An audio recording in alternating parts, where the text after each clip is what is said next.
Important derivation से start करते हैं। चैप्टर नंबर 1 में कुछ ही इंपॉर्टेंट डेरिवेशन से, वैसे तो सबको रट गया होगा। अक्षीय बिंदु पर विद्युत क्षेत्र की तीव्रता, निरक्षीय बिंदु पर विद्युत क्षेत्र की तीव्रता, गाउस के नियम का सत्यापन, ये सिर्फ यूपी बोर्ड वालों के लिए इंपॉर्टेंट है। गाउस के नियम का सत्यापन यूपी बोर्ड वालों ने काफी बार पूछा हुआ है।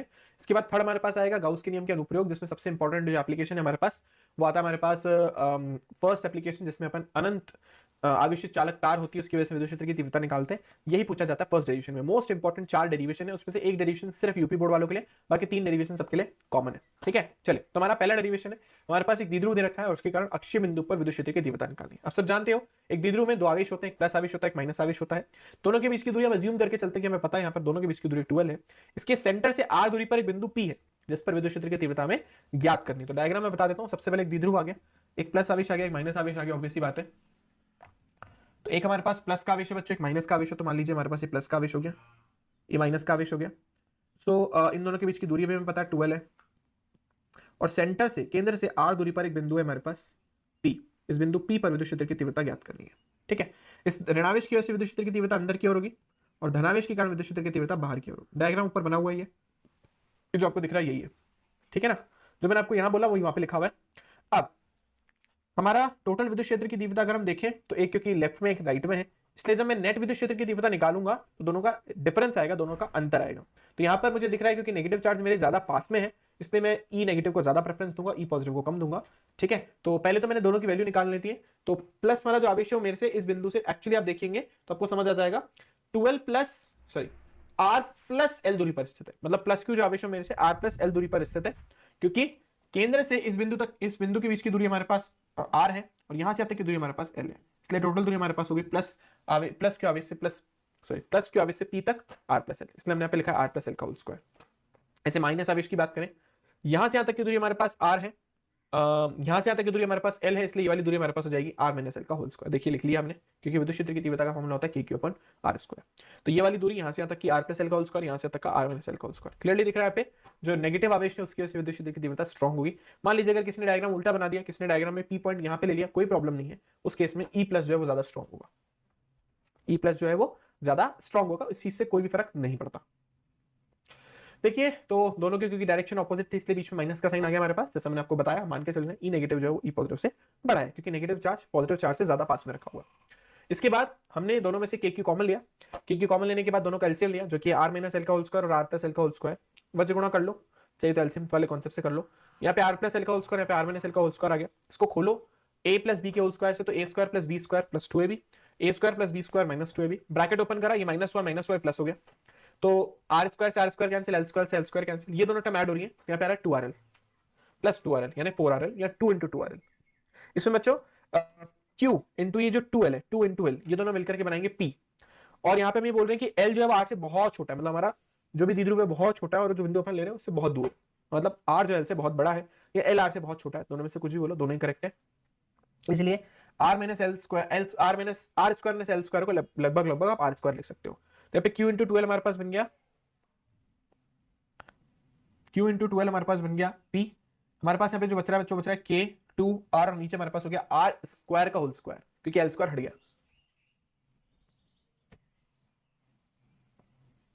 आइएगा यहाँ पे, तो जैसे मैंने आपको बोला Q इंटू 12 हमारे पास बन गया P।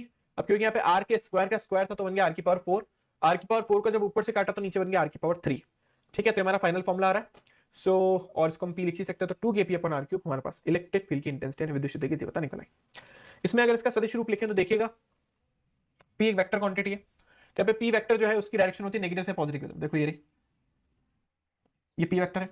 परिणामी विद्युत क्षेत्र हमारा ऑब्वियसली नेगेटिव इसकी तरफ आया, तो परिणामी विद्युत क्षेत्र देखिए इस डायरेक्शन में आ गया।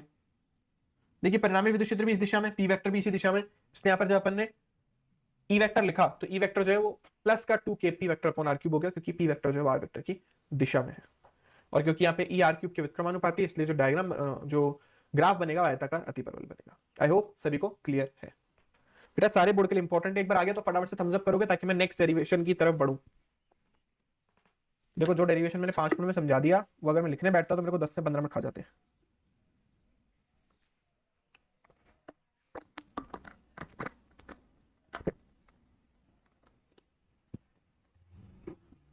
क्लियर है सभी को?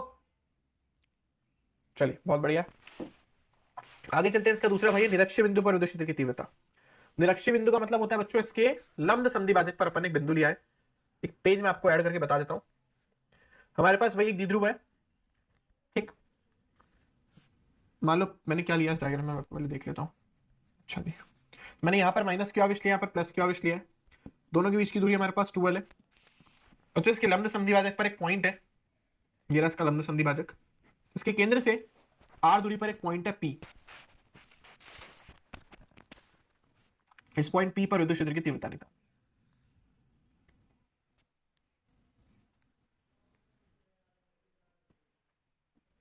ठीक। सो इस पॉजिटिव चार्ज की वजह से, एक धनावेश की वजह से विद्युत क्षेत्र जो है बाहर की तरफ होगा। ये इसकी वजह से विद्युत क्षेत्र बाहर की तरफ हो गया, ई प्लस। नेगेटिव चार्ज की वजह से विद्युत क्षेत्र बच्चों अंदर की तरफ हो गया, ई माइनस।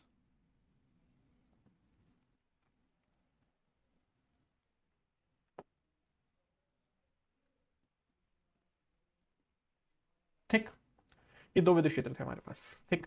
अच्छा, ये वाली दूरी बच्चों हमारे पास एल है। हमने इस कोण को थीटा ज्यूम किया था। अब क्योंकि ये वाला त्रिभुज और ये वाला त्रिभुज एक दूसरे के सर्वांग समय, तो ये भी थीटा ही होगा। पर हमने क्या किया था, हमने इसके एक समांतर एक रेखा खींची थी। हमने इसके समांतर एक रेखा खींची थी। तो इसके समांतर मैंने एक रेखा खींची, तो जेड बनता हुआ सबको दिख रहा होगा। ये भी थीटा हो गया एकांतर कोण से। और देखिए यहाँ पर दो समांतर रेखाओं को एक तिर्यक रेखा काट रही है, तो अगर ये थीटा तो ये भी थीटा ही होगा संगत कोण से, अंग्रेजी में कॉरेस्पॉन्डिंग एंगल। सो ये भी हमारे पास थीटा ही बना। पर हमने क्या करा था, इसके टुकड़े करे थे।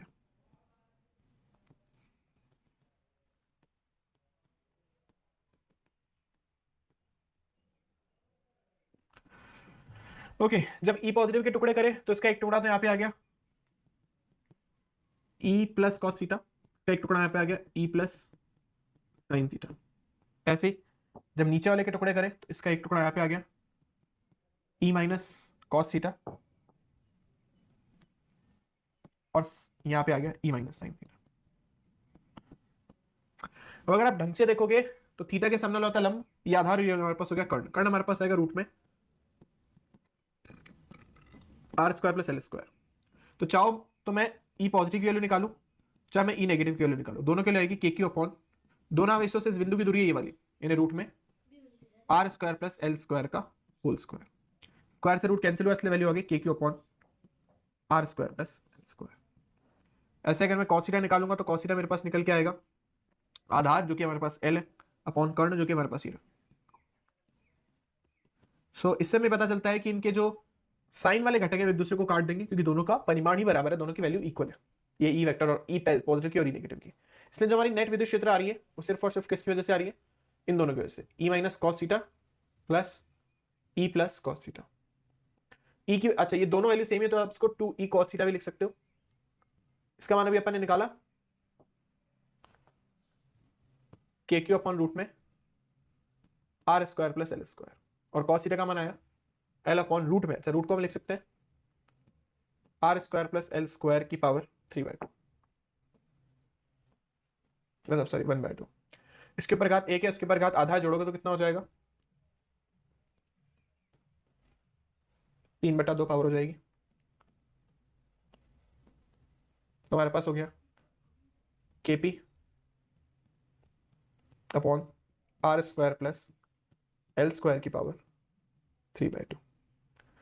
ठीक है, इसमें वही कि जो आर है वो एल से बहुत बड़ा है, इस हिसाब से हमारे पास आ जाएगा के क्यू सिर्फ नीचे बच जाएगा आर स्क्वायर की घात हमारे पास बच्चे 3/2, 2 से 2 कट गया, हमारे पास आ गया के क्यू अपॉन आर क्यू। वहां पे आ रहा था 2 केपी अपॉन आर क्यू, यहाँ पे आता है KP upon R Q.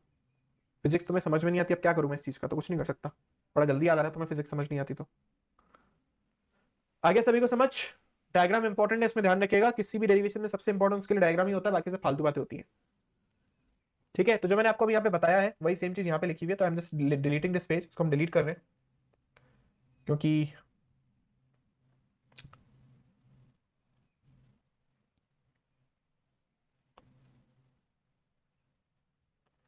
Okay, तो इसको हम डिलीट कर देते हैं। ओके, मैंने गलत पेज डिलीट कर दिया क्या, यहाँ पे है ना,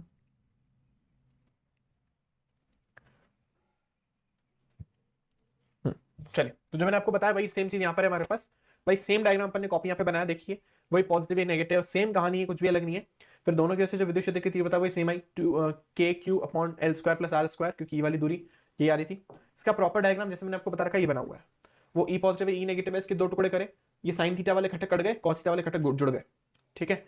जुड़ने के बाद कुछ ऐसा एक्सप्रेशन आया, कॉस थीटा का मान हमारे पास आधार बटा कर्ण होता है, तो आधार एल है, कर्ण हमारे पास रूट में L square plus R square, जो भी आपको बताया वो यहाँ पे रखा अपन ने। वो एक और आधा जुड़ करके हो गया 1.5, ये 1.5।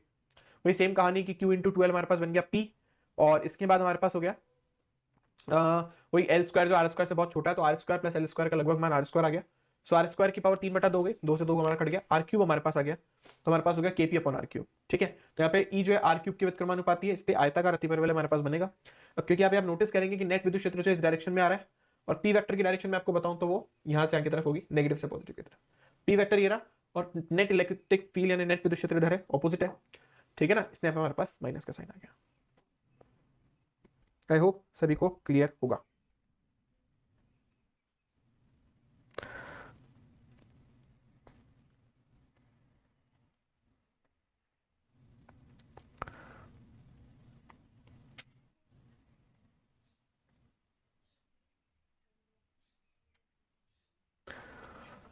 चलिए, प्रीबोर्ड में क्वेश्चन बहुत ज्यादा आए थे, चलते हैं आगे। अब आता है हमारे पास एक अनंत आवेशित तार के कारण विद्युत क्षेत्र की तीव्रता है। एक और डेरिवेशन में भी आपको कराऊंगा, जो मैं सबसे लास्ट में कराऊंगा, हमारे गाउस के नियम का प्रूफ, ठीक है। तो हमारे पास बच्चों एक अनंत लंबाई की आवेशित तारक चालक तार है, ये वाला डायग्राम आप यहाँ पे स्किप कर सकते हो।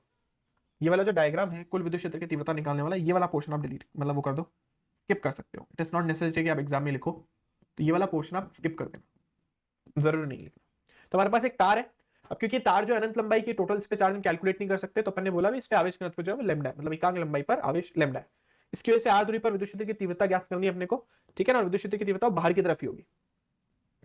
डायग्राम से क्लियर है। तो इसके चारों तरफ अपन एक गाउसी पृष्ठ की कल्पना करते हैं, जो कि एक बेलनाकार पृष्ठ होता है जिसकी त्रिज्या आर होती है। इसकी लंबाई हमें नहीं पता, कायदे से तो इसकी लंबाई अनंत होनी चाहिए, लेकिन हम अनंत लंबाई का तो बेलन ले नहीं सकते, तो हमने एक डेफिनेट लंबाई का, एक परिमित लंबाई का बेलन ले लिया, जिसकी ऊंचाई हमने एच अज्यूम कर ली, हमें नहीं पता क्या ऊंचाई है, हमने एच अज्यूम कर ली बस, ठीक है। तो एक बेलन आ गया हमारे पास, ये एक्चुअली एक गाउसीय पृष्ठ है, ठीक है। इसके 3 गाउसीय प्रश्न है हमारे पास। जैसे फॉर एग्जांपल अगर मैं इस बॉटल से आपको समझाने की कोशिश करूं, भूल जाओ उसका टॉप फॉप कुछ है, मान लो वैसे बेलनाकार बॉटल है, इसका एक तो हो गया बेस, एक हो गया इसका टॉप, और एक हो गया इसका वक्र पृष्ठ।